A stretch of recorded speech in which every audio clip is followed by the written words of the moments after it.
Olá, está começando mais um Painel Brasil e eu recebo Luiz Carlos Amorim, escritor de 9 livros e nasceu Paranormal.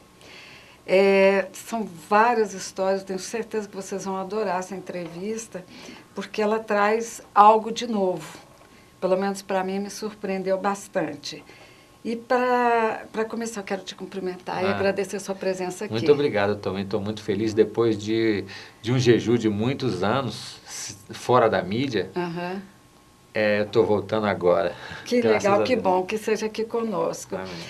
O Luiz Carlos, antes do Rock in Rio 2, o Roberto Medina foi sequestrado. E o Luiz Carlos Amorim teve um papel bem interessante e nós vamos começar a entrevista ele contando como é que foi isso e as previsões que foram feitas de sucesso no trabalho dele. Uhum. Bom, em primeiro lugar, é interessante as pessoas entenderem que um paranormal ele é diferente de um parapsicólogo. O parapsicólogo, ele estuda os fenômenos paranormais e o paranormal, ele é o fenômeno, ele produz aquele fenômeno. Então, eu sou um paranormal. E, às vezes que eu aparecia em programas de televisão, rádios, as pessoas congestionavam as linhas da televisão, dos programas, dizendo que coisas interessantes aconteciam nas casas das pessoas. E eu lembrei que, quando eu era garoto, as pessoas iam muito na minha casa e elas ficavam perto de mim para ficarem boas de saúde, problemas de empresa.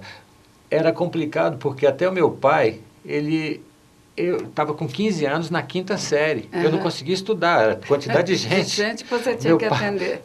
E eu, na verdade, muitas vezes, eu achava um saco, mas as pessoas muitas vezes não queriam nem conversar, só ficar perto de mim, eles diziam que saíam bem. E o meu pai até comprou um cachorro pastor alemão. Na verdade, ele colocou uma plaquinha, o menino não está em casa. Aí as pessoas, quando me viam lá em casa, não olhava mais a placa. Aí o meu pai comprou um pastor alemão e colocou lá outra placa, mas o cachorro está. É interessante que isso de paranormal, ele mexe muito com a energia, com a sensibilidade, com o brilho. E então, o que eu estou falando isso? Para as pessoas que estão vendo esse programa, alguma coisa de interessante vai acontecer no vídeo, só ela estando aqui, com esse pensamento, essa energia, esse magnetismo consegue passar pelo canhão de elétron dessa maquininha e chegar nas pessoas. Certo. E eu tenho visto isso com muita frequência, então é interessante as pessoas prestarem atenção, porque alguma coisa de bom, de interessante, o que a pessoa realmente está precisando naquele momento, alguma coisa boa vai acontecer. Nossa, que interessante. Então me conta o caso do Roberto Medina, que é um sucesso mundial. Hoje, vamos dizer assim, ele é o cara na parte de shows, enfim, com o Rock in Rio 9, agora já com todos os ingressos vendidos. Eu queria que você comentasse pra gente. A coisa começou, eu tinha previsto a morte de um cara que era que aparecia na televisão, chamado Flávio Cavalcante. E daí o filho dele me conheceu na época e a mãe dele estava doente. E ele me deu um broche da mãe dele, a aliança da mãe dele, alguma coisa, eu não lembro bem. E eu me concentrei para ver sobre a mãe dele. E daí ele foi me conhecer para saber se eu era realmente bom, eu queria me apresentar no programa do pai dele. Certo. E daí eu me concentrei e vi ele chorando, como um bebê no colo da mãe dele, um caixão sendo levado, mas não vi o pai dele levando o caixão. Uhum. E descrevi o cemitério com maior perfeição, onde é que era, uma árvore e tal. E daí passou, isso numa quarta-feira. E no domingo apareceu na televisão que o pai dele teve um ataque cardíaco e morreu. E tempos depois ele me ligou dizendo que aconteceu isso. Do jeito que você tinha descrito. Eu não fui no programa, mas aconteceu do jeitinho. Ele comentando, ele dá informações muito mais precisas do que eu. Uhum. E ele trabalhava com Roberto Medina na época. Quando o Roberto Medina foi sequestrado, o Flávio de pronto falou a meu respeito, e o pessoal da Artplan, a mulher dele na época, o pessoal decidiu me chamar. Uhum. E me chamaram e eu fiquei 10 dias na casa do Roberto Medina. me concentrando para ele ter força, contato mental. Eu comia, não sei porquê, mas eu comia muita maçã, muito pão, que não era uma coisa comum. Quando ele voltou do sequestro do cativeiro, ele falou que ele comia muito isso. As pessoas mandavam carta assim, escrita para ele, guardava, colocava num banheiro de um McDonald's, alguma coisa, e falava para pegar. E aí, essas cartas, eu amarrava na minha mão para sentir a energia dele. Ah, entendi. Era 24 horas com aquilo. E daí, eu tinha todos aqueles contatos mentais. Eu visualizei um primeiro lugar do cativeiro, ou até um número gravado no número de uma metralhadora. Fui com a polícia militar lá, encontraram vestígios de uma metralhadora, o número. Mas depois que eu vi aquilo, eu comecei a sentir que ele estava com medo de ser morto. Era o Comando Vermelho, era uma facção criminosa muito complicada. E daí eu estava me concentrando para terminar esse negócio. Não encontrar mais o cativeiro, mas terminar esse sequestro da melhor maneira possível. E daí foi um negócio interessante. O pessoal mandou uma fita de vídeo, não era mais uma carta, e ele estava todo ensanguentado, amarrado com a corrente. E o irmão dele, que era deputado na época, passou mal com aquilo. Aí eu dei uma olhadinha, sentia bem fundo e falei para ele: tudo montagem, fica tranquilo que ele está melhor que a gente. A saúde, né? E o Roberto pôde confirmar depois que aconteceu isso, que aquilo lá, ele foi ketchup e tal. Ele falou, ou vai ser de verdade ou vai ser... Inclusive ele ajudou, porque disse que estava muito mal feito. Aí ele mesmo ajudou a fazer o vídeo, que eu vi numa entrevista que ele deu. Foi um negócio bem interessante. Daí, na época, o Paulo Coelho ia muito na casa dele.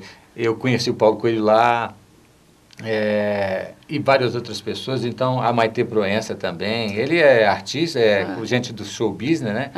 E daí então eu conheci muitas pessoas desse jeito, o Ivo Pitangui, quer dizer, foi uma época muito gostosa. E o detalhe interessante é que quando eu começava a me concentrar, alguma coisa, eu dormia no quarto com o filho dele, o Rodolfo. Ele tinha uma coleção de latinhas de cerveja do mundo inteiro. Tem hora que está dormindo, eu estou dormindo embaixo, ele acordava com um barulhinho de latinha, quando ele ia ver uma outra latinha assim, entortando, assim, aquela coisa toda.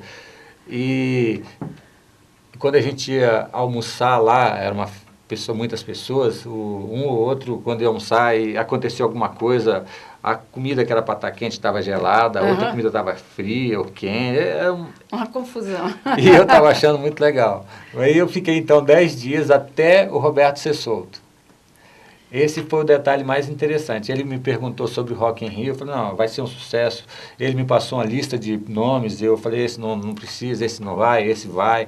E um dos que eu lembro bem, que eu ajudei a ele a falar, dei apoio para trazer, foi o Fred Mercury, e foi um dos tops lá que a coisa aconteceu. E, como é que chama? É um mundo, assim, lúdico, é diferente. Os filhos deles na época deviam ter 12, 15 anos, agora deve ter uns 30, né? Sei lá, era o segundo Rock in Rio.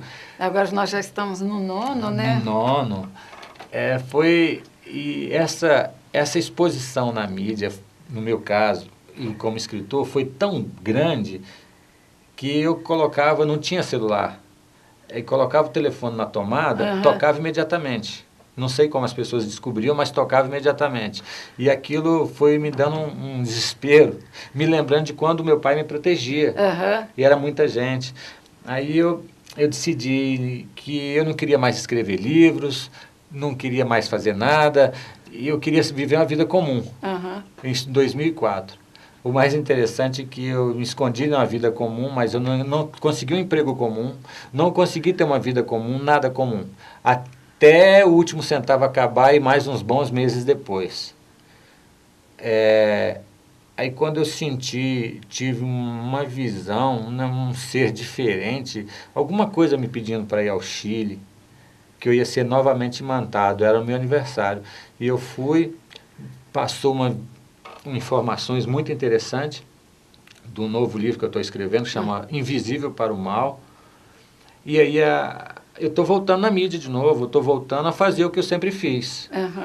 Mas Eu quero exposição à mídia, como eu estou aqui, mas eu não quero 1/10 do que eu tinha naquela época, era muito. Eu vou te falar, é a diferença entre ter a melhor parte da vida e estar em suicídio, ou seja, eu não quero extremos, eu quero equilíbrio. Equilíbrio, lógico. Bom, o Luiz Carlos Amorim lança agora nesse dia 12, amanhã, no Carpe Diem aqui em Brasília, o livro Jogando com Sorte, Técnicas de Sobrevivência em Tempos de Crise, que é esse livro aqui e que a gente vai começar a falar a partir de agora a respeito do livro e toda a inspiração que ele teve para fazê-lo. Como o próprio nome fala, jogando com sorte, é diferente de jogar com a sorte. Jogar com a sorte você pode ganhar e pode perder. Tá certo. Por causa desse azinho aí. E jogar com sorte você só ganha. A sorte para você ganhar na loteria, que tem técnicas para loteria, tem um bando de coisa, a mesma sorte para ganhar na loteria é a mesma para você andar sem ser assaltado, sem ser atropelado. A sorte, ela é uma gama muito infinita de coisas que você pode ter sorte. E eu descobri, e com essas técnicas, eu chamo isso de academia de neurônios. Você pode adestrar você a ter sorte, a só ver coisas boas na vida, ou você deixar a vida te levar. Eu acho que deixar a vida te levar, ninguém na verdade deixa. Já que as pessoas não deixam a vida se levar, todo mundo está sempre tocando o bedelho, então eu quero ajudar as pessoas a viverem com sorte, a não ter medo do amanhã, a contemplar o sol quando ele vai dormir, quando acorda para você se movimentar, o nascer de uma planta, o pássaro cantando. Isso é milagre suficiente para alguém. E as pessoas podem notar, se você começar a ver a sorte, ver as coisas boas, tudo fica tão mágico que a sua vida passa a parecer incrível, não é mais crível. Todas as coisas acontecem. Olha, eu tenho pessoas que não gostam do paranormal, são céticos e religiosos. Os céticos porque eles não acreditam em nada mesmo. Mas os religiosos porque eles estão até certos, porque o paranormal, esse livro, ele ajuda as pessoas a verem que Deus está dentro deles, eles não precisam de um intercessor. E daí, ele é uma partícula de Deus. É uma partícula de Deus, é interessante. Quando a gente nota que a gente é uma partícula de Deus, você vive feliz, as coisas são felizes, as coisas acontecem. E daí, então, se todo mundo começar a ter essa consciência, poxa, a religião vai deixar de existir. Eu acho que ela é necessária, uma coisa social. Eu não estou nada falando, mas eles falam mal de mim, enquanto eu não falo mal deles. Eu sou católico, mas eu lembro que eu estava fazendo primeira comunhão, o padre da minha paróquia pediu para o meu pai me levar para outra paróquia, porque ele se sentia incomodado comigo. Aí eu fui para outra paróquia. E tempos depois apareceu um boato lá que ele estava molestando umas criancinhas. Então ele ia ser flagrado, né? Eu ia ser de alguma forma denunciado. Olha, existem coisas que chamam-se luz e coisas que é escuro, sombra. São as trevas. Verdade e mentira. Então, quando você está a serviço do bem, quando você está na luz, você não mente. E as pessoas que dão uma mentirinha de vez em quando, essas pessoas têm medo de quem é o paranormal. As pessoas têm que entender o seguinte: eu não vim para desmascarar ninguém, eu vim simplesmente para mostrar a luz para as pessoas, e elas vão gostar de se sentir na luz, e elas vão ver que não precisa de mentir. Você brilha tanto, você está tão feliz que isso contagia. Isso é que é o bom. Que legal. Bom, aqui tem o capítulo 3, sinta as possibilidades, pare de reclamar e aposte na solução. Fala um pouco para a gente, que eu acho que as pessoas são tão envolvidas hoje nesse tipo de coisa, da reclamação, de ver a tragédia, seja na televisão, no rádio, aquela coisa o tempo todo, elas estão impregnadas. Como é que elas podem sair desse círculo vicioso? Primeiro, elas não é viver no mundo de faz de conta, mas quanto mais você se fica ligado a coisas ruins, mais aquelas coisas ruins acontecem com você. Nós somos ímãs mentais. E se você... É muito interessante. Se você acredita que você é feliz, que você tem sorte, que você arruma uma namorada ou um namorado bonito, um bom trabalho, essas coisas acontecem com você com frequência. Uhum. Se a pessoa fica reclamando ou maldizendo a vida, aquilo também acontece. Olha, nós somos seres espirituais de grande poder e o amor é que faz a nossa diferença. A sabedoria é o amor.